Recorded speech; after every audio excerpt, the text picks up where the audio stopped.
If God Be For Us by James McGranahan. Early life. James McGranahan was born on July 4, 1840 to George McGranahan and Jane Blair in West Fallowfield, Pennsylvania, USA. Raised in a devout Christian family, he showed an early interest in music and spiritual matters. Musical beginnings. As a young boy, McGranahan displayed a remarkable musical talent, especially in singing and composition.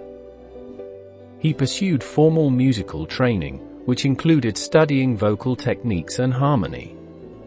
He also learned to play the bass viol. At age 19, he organized his first singing class and soon became a popular teacher in his area of the state. Marriage and family life. He entered the Normal Music School at Genesco, New York under William Bradbury in 1861–62. He met Miss Addie Vickery there, who was also a musician and hymn writer in her own right.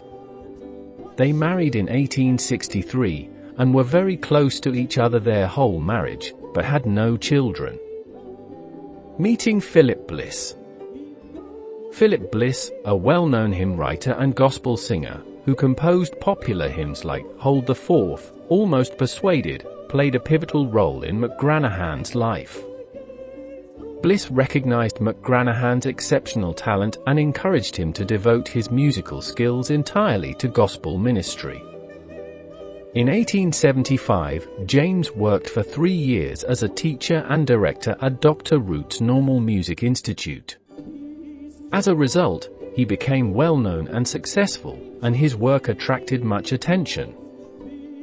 He had a rare tenor voice, and was told he should train for the operatic stage. It was a dazzling prospect, but his friend, Philip Bliss, who had given his wondrous voice to the service of Song for Christ for more than a decade, urged him to do the same. Philip Bliss, gospel soloist with the great evangelist Major Dean W. Whittle, and his wife were preparing for a trip home to Pennsylvania for Christmas.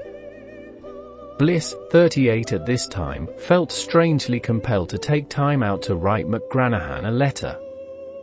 He kept thinking of his 36-year-old friend, who was still studying music, still preparing for what? Would it be opera, or would it be the Lord's work? Part of his letter to James reads, "Stop whetting the scythe, and strike into the grain to reap for the Master." Those words touched James McGranahan as no others had before. He could think of nothing else. Tragic loss and new responsibility. 1 week later, in December 1876, Philip Bliss and his wife died tragically in a train accident in Ashtabula, Ohio, as they were returning from Pennsylvania to Chicago, where Philip was scheduled to sing at Moody Tabernacle. Bliss had been working closely with evangelist Dwight L. Moody and was a leading figure in gospel music at the time. When James McGranahan received news of the tragedy, he rushed immediately to the scene of the accident. And it was there, for the first time, that he met Major Whittle. Before his death, Bliss had expressed confidence in McGranahan's abilities to carry on the work of gospel music. The evangelist later recorded his thoughts on the occasion, "Here before me stands the man that Mr. Bliss has chosen to be his successor." James McGranahan decided to yield his life, his talents, his all, to the service of his Savior. He would strike into the grain to reap for the Master. The operatic world lost a star that day, but the Christian world gained one of its sweetest gospel singers. McGranahan and his wife and Major Whittle worked together for 11 years evangelizing in the U.S., Great Britain, and Ireland. They made 2 visits to the United Kingdom, in 1880 and 1883.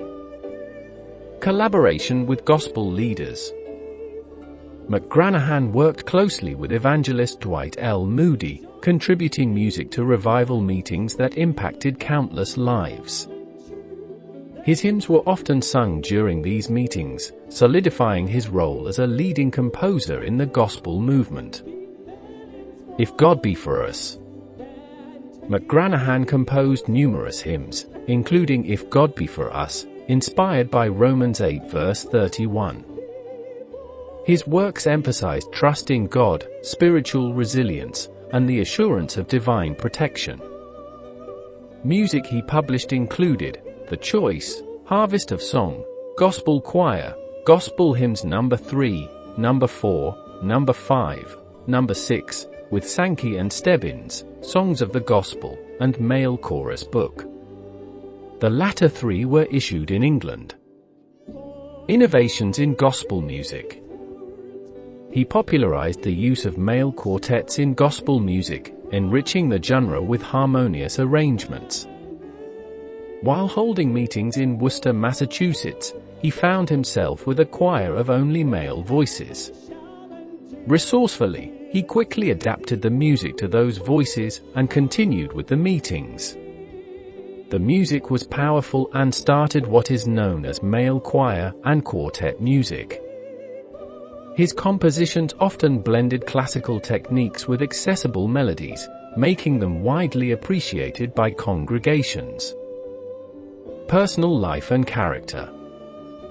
McGranahan was known for his humility and deep faith, prioritizing ministry over personal recognition. He mentored young musicians, encouraging them to use their talents for God's work. Death and legacy. James McGranahan died of diabetes at Kinsman, Ohio on July 9, 1907, at the age of 67. His hymns continue to inspire worshippers worldwide, standing as a testament to his contributions to Christian music. Posthumous recognition. McGranahan is celebrated alongside figures like Philip Bliss and Ira D. Sankey as a cornerstone of gospel music in the 19th century. His work ensured that the rich tradition of gospel hymnody would thrive long after his passing.